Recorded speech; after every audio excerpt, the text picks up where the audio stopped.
안녕하세요. 원스홀릭의 패턴 공부방의 원입니다. 제가 동영상을 좀 늦게 올리게 되었는데요. 영상을 찍다 보니까 이렇게 체계적으로 뭐부터 찍어 올려야 될지가 이렇게 쓰지 않은 것 같아요. 저의 그 블로그 유유님께서 채촌하는 법을 좀 올려달라고 그 요청이 있으셔서 동영상을 어떻게 찍을까 생각을 하다가 이 채촌법은 제가 제 블로그에다 포스팅을 한번 한 적이 있는데요.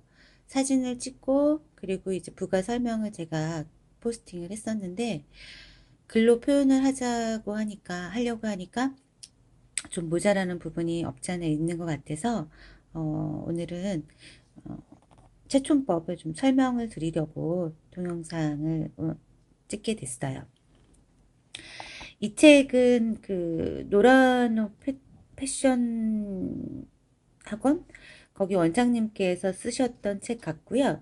제가 독학으로 그 옷을 공부할 시절에 샀었던 책이기 때문에 좀 많이 오래된 책이거든요. 그래서 이게 시중에 지금 판매가 되고 있는지 없는지는 잘 모르겠지만 제가 가지고 있는 책들 중에서는 그래도 오래된 책이지만 가장 추천하는 법이 가장 그 설명이 자세하게 나온 것 중에 하나여서 이 책을 포스팅을 했고요.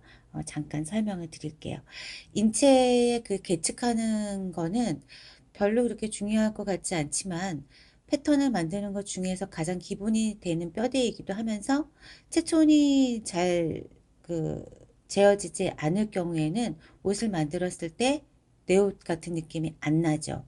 제가 처음에 옷을 만들기 시작을 했을 때 채촌을 잘못한 걸 몰랐어요. 모르는 채 그냥 패턴을 떠가지고 옷을 만들었는데 옷이 너무나 그냥 쌀포대 이렇게 뒤집어 쓴 것처럼 옷이 그랬거든요. 나중에 알았거든요. 채촌이 정말 중요하구나를. 여기 보시면 기본 원형에 필요한 등 길이, 그 다음에 가슴 둘레, 엉덩이 둘레, 팔 길이 뭐 이런 걸 재는 게 이제 채촌의 시작인데요.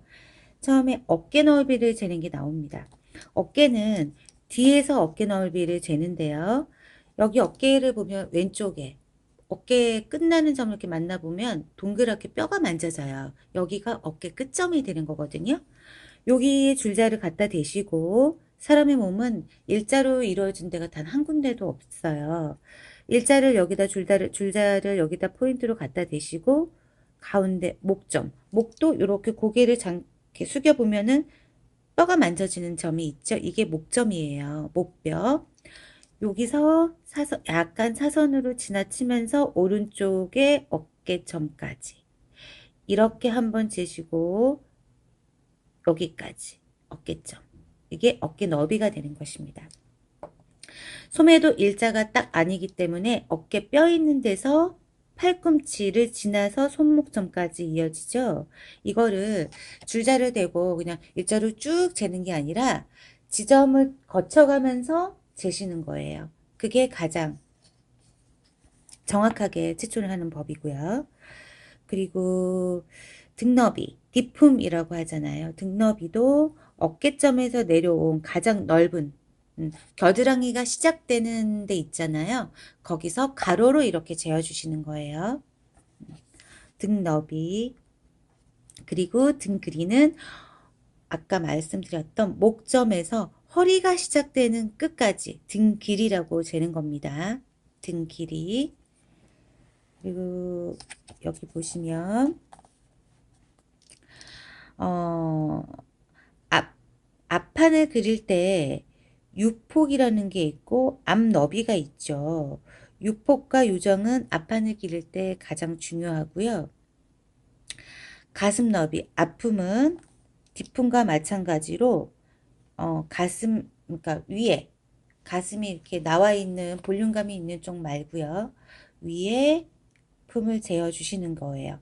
겨드랑이와 겨드랑이를 수평으로 재어 주신다고 생각을 하시면 되세요. 그리고 유폭은 말 그대로 가슴과 가슴 사이의 사이즈 폭이에요. 유폭을 어떻게 재시냐 하면 유두점, 젖꼭지가 있는 양쪽의 사이 간격을 그대로 재어주시면 유폭인데, 이 유폭도 나이가 들수록 이게 그 몸의 신체 구조가 약간씩 변형이 오잖아요. 유폭에 만약에 이제 가슴이 나이가 들수록 처지고 가슴이 또 벌어지고, 그렇다고 해서 유폭을 10cm 이상 주게 되면 옷이 틀어지게 됩니다. 그렇기 때문에 내 사이즈가 유폭이 10cm 이상 나온다고 해도 최대 10cm까지 주시면 될 것 같고요. 그리고 유장. 유장은 옆목점에서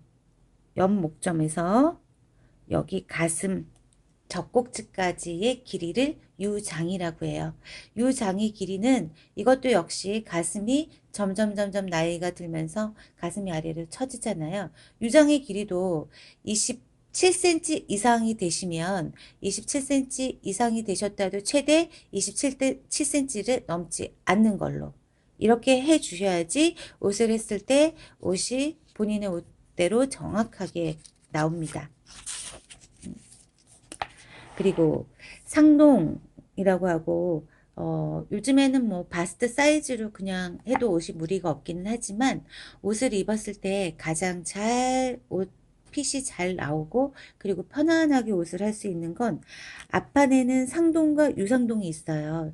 여기 그림에서 보시면 저희 그 왜 브레이지어 같은 속옷 그 쇼핑몰 들어가 보면 윗가슴 둘레 그 다음에 그냥 가슴 둘레라고 하잖아요. 윗 가슴 둘레, 가슴이 나와 있는 젖꼭지 위에 가슴이 볼륨이 없는 겨드랑이가 시작되는 고기를 이렇게 재어주시면 되고요. 요게 상동이 되고 유상동은 볼륨이 나와 있는 젖꼭지 있는 부분 가장 많이 튀어나온 데가 유상동입니다. 비피점이 있는 데죠. 이게 가장 중요하고요. 재실 때는 줄자를 꽉 당겨서 재시는 게 아니라 줄자를 재시면서 손가락, 두 번째 손가락, 검지손가락에 손가락 마디가 하나 정도 들어갈 수 있을 만큼 여유를 주시면 될 것 같아요. 그리고, 엉덩이가 이렇게 볼록하게 나와 있잖아요. 그 중에서 가장 튀어나온 점을 재시는 거고, 가장 여기서 또 잊지 말고 알아두셔야 될 게 이 허리 둘레를 재시는 건데요. 상동 가슴 둘레나 다른 부분을 쟀을 때는 손가락 마디 정도가 하나 정도 들어갈 수 있는 여유를 줬다면 허리 둘레를 재실 때는 꽉 재주시는 거예요. 예를 들면 우리가 바지를 입었을 때라든지 바지를 후크 단추를 채웠을 때 단추를 채우거나 채웠을 때 헐렁하게 있지 않잖아요. 꽉 닫혀 있다는 느낌이 들잖아요. 그것처럼 줄자를 그렇게 재어 주시는 거예요. 그리고 엉덩이 길이는 요즘에는 굳이 자기 엉덩이 길이를 쟀다기보다는 힙 사이즈를 기준으로 해서 재기 때문에 굳이 잴 필요는 없을 것 같아요.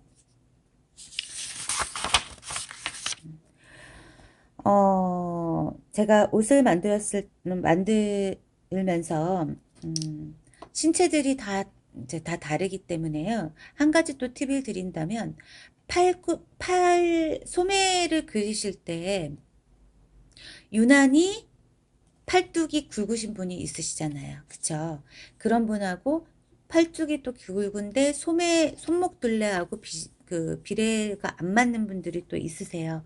이런 분들 같은 경우에는 가장 굵은 팔뚝의 가장 굵은 부분, 소매통이 될 부분, 고기를 한번 재어주시고, 그리고 손목 부분도 한번 재어주시고, 이렇게 자세하게 인체 계측을 하시면, 원형을 그렸을 때, 또 그 다음에 디자인을 입혔을 때, 그렇게 실수가 많이 나오지 않고 가봉으로 처리가 다 됩니다. 오늘은 제가 인체 계측에 대해서 잠깐 말로써 이렇게 책에 대해서 설명을 좀 드렸는데요. 포스팅을 했을 때는 조금 이렇게 말로 하는 게 아니다 보니까 조금 모자란 부분이 좀 없지 않아 있었던 것 같은데 저의 책에 요 보면 가장 중요한 점 허리 둘레, 엉덩이 둘레, 그 다음에 가슴 둘레. 이게 가장 포인트가 되는 것 같으니까 이것만 제대로 재어주셔도 옷은 무리 없이 나올 것 같고요. 사실 내 본인의 그 인체의 사이즈를 재는 건 스스로 재기가 어렵습니다. 그렇기 때문에 누군가에게 부탁을 해서 재어달라고 꼭 말씀을 하셔야지 되고, 본인이 인체 계측을 하는 방법을 자세히 알아야지만 내 옷도 만들고 또 타인의 옷도 만들 수 있다고 생각합니다. 계측에 대해서 궁금한 점이 있으시면 제 블로그에 오셔서 인체 계측하는 걸 사진으로 제가 남겨놨으니 자세히 보시면 될 것 같아요. 오늘은 인체의 사이즈 재는 법을 이렇게 책으로 설명을 했고요. 다음 시간에는 이제 다시 패턴을 축소 패턴을 그리는 걸로 돌아가겠습니다. 감사합니다.